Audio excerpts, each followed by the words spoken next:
Hare Krishna everyone, we're continuing to read the Teachings of Lord Kapila, the book by His Divine Grace, Srila A.C. Bhaktivedanta Swami Prabhupada, Chapter 9, Purifying the Mind for Self-Realization. Text 15. Chetah kalvasya bandhaya muktaye chatmanomatam guneshu saktam bandhaya ratam va pumsi muktaye. Translation. The stage in which the consciousness of the living entity is attracted by the three modes of material nature is called conditional life. But when that same consciousness is attached to the Supreme Personality of Godhead, one is situated in the consciousness of liberation. Purport. There is a distinction here between Krishna consciousness and Maya consciousness. Guneshu, or Maya consciousness, involves attachment to the three modes of material nature, under which one works sometimes in goodness and knowledge, sometimes in passion, and sometimes in ignorance. These different qualitative activities with the central attachment for material enjoyment are the cause of one's conditional life. When the same cheta, or consciousness, is transferred to the Supreme Personality of Godhead, Krishna, or when one becomes Krishna conscious, he is on the path of liberation. Text 16. Aham mama bhimano tai kamalobhadi bhirmalai vitam yada manashudham adukham asukham samam. Translation. When one is completely cleansed of the impurities of lust and greed produced from the false identification of the body as I and bodily possessions as mine, one's mind becomes purified. In that pure state, he transcends the stage of material happiness and distress. Purport. Kama and I will not say krodha. Kama, krodha is anger, and we're talking about lust and greed. Greed is lobha. Kama and lobha are symptoms of material existence. Everyone always desires to possess something. It is said here that desire and greed are the products of false identification of oneself with the body. When one becomes free from this contamination, his mind and consciousness also become freed and attain their original state.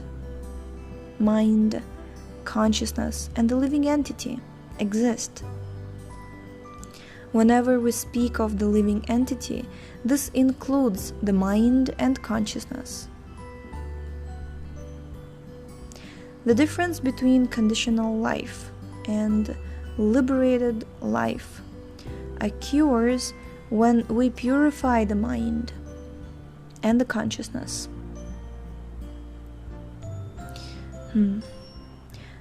When they are purified, one becomes transcendental to material happiness and distress.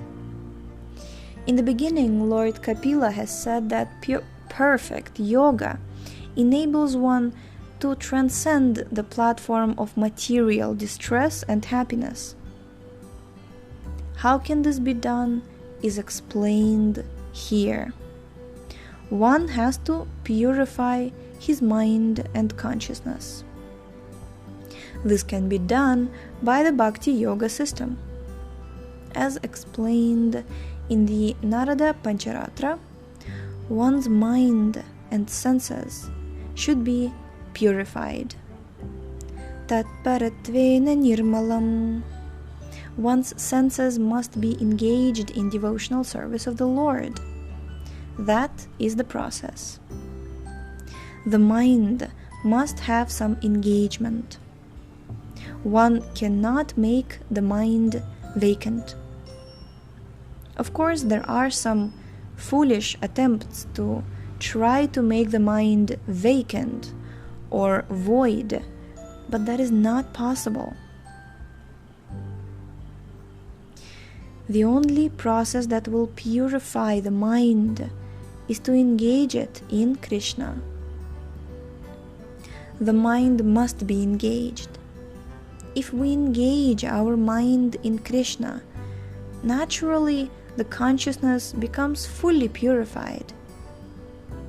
And there is no chance that material desire and greed will enter. Our mind is our friend, and our mind is our enemy. If it is cleansed, it is our friend, and if it is dirty, we contact material diseases. If we keep ourselves clean, pure, we will not be contaminated. According to Vedic civilization, one has to cleanse himself externally 3 times daily. Once in the morning, again at noon, and again in the evening. Those who strictly follow the Brahminical rules and regulations follow this process. Cleanliness is next to godliness. Conditional life means that the mind is covered with dirty things, and that is our disease. When we are in the lower modes of Tamoguna and Rajaguna, these dirty things are very prominent.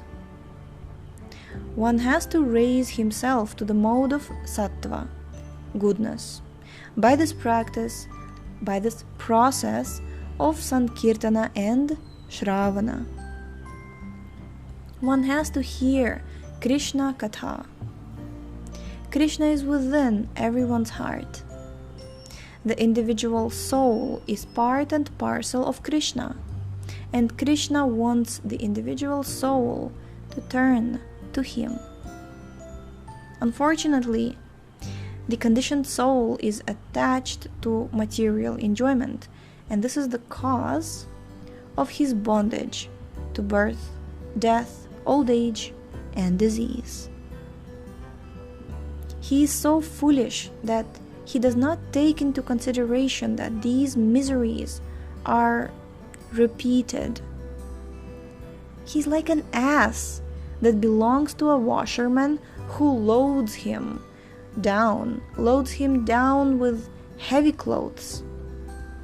For a few morsels of grass, the ass has to carry heavy loads all day, although not a single piece of clothing belongs to him. This is the way of the karmis. They may become big multimillionaires, but they're just like asses working hard day and night. Regardless of how much money they make, regardless of how much money they may have, their stomachs can only hold so much. And they require only 6 feet of space to sleep. Nonetheless, these big karmis are thinking themselves very important. They think, without me, all the members of my nation will die. Let me work day and night to the point of death. People are thinking, I belong to this family, this nation, this community. I have this duty or that duty, and so on. People do not know that these are all false designations. Sri Chaitanya Mahaprabhu therefore enjoins Jivera Swarupahaya Krishnera Nityadasa. Our actual position is that of eternal servants of Krishna. We are mistakenly thinking that we are servants of the family or nation But this is due to ignorance, tamoguna. However, we can attain the platform of sattvaguna by following the instructions given in Bhagavad Gita. Hearing Krishna Katha, topics about Krishna, clears all the dirty things from the mind. Also, if we chant and dance, these dirty things will be wiped away. The mind is the cause of bondage, and the mind is the cause of liberation. When it is dirty, it brings one bondage. In conditional life, we take birth, remain for some time, and enjoy or suffer. But really, there is no question of enjoyment. There is only suffering. When we die, we have to give up the body and then take on another body. We immediately enter the womb of another mother, stay for 9 months or so, and then come out. Then a new chapter of life begins. This is conditional life, and it goes on again and again and again. In this way, we undergo the tribulations of birth, old age, disease, and death. The dogs and cats cannot understand this process, but we can understand it in human life through the Vedic literatures. If we don't take advantage of these literatures, all our education is for nothing. People actually waste their time talking politics, sociology, anthropology, and so on. They read many literatures that do not glorify the Supreme Lord Hari, and thus they waste their time. This Krishna consciousness movement is giving everyone a chance to become pious. Punya Shravana Kirtana. It is not necessary to give money or bathe in the Ganges. There are many pious activities and many processes recommended in the Shastras for becoming pious. However, in Kali Yuga, people have lost all their stamina. They are so sinful that there is no question of becoming pious through all these prescribed methods. The only means is hearing about Krishna and chanting his names. Krishna has given us ears to hear and a tongue to speak. We can hear from a realized soul and thus perfect our lives. In this way, we are given a chance to purify ourselves. Unless we are purified, we cannot become devotees. Human life is meant for purification. Unfortunately, in this age, people are not interested in Krishna, and they suffer through material existence, one life after another. In one life, they may be very opulent.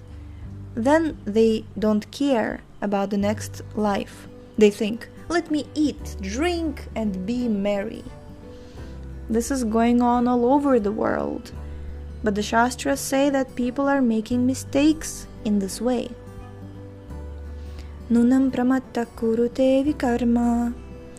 Bhagavatam 5.5.4. People have become mad with sense gratification, and therefore they engage in all sorts of forbidden things. Karma means regulated work, and vikarma means just the opposite. Unlawful, forbidden activities. The word akarma means that one is not affected by the results of work. What does it mean? We will explain tomorrow. We shall continue tomorrow. Hare Krishna. So thank you so much for tuning in today. The link to this book is in the description. Please check out our website, shravanamdiaries.com. Read these books along with us and share them with all of your friends. And we shall see you tomorrow. Hare Krishna.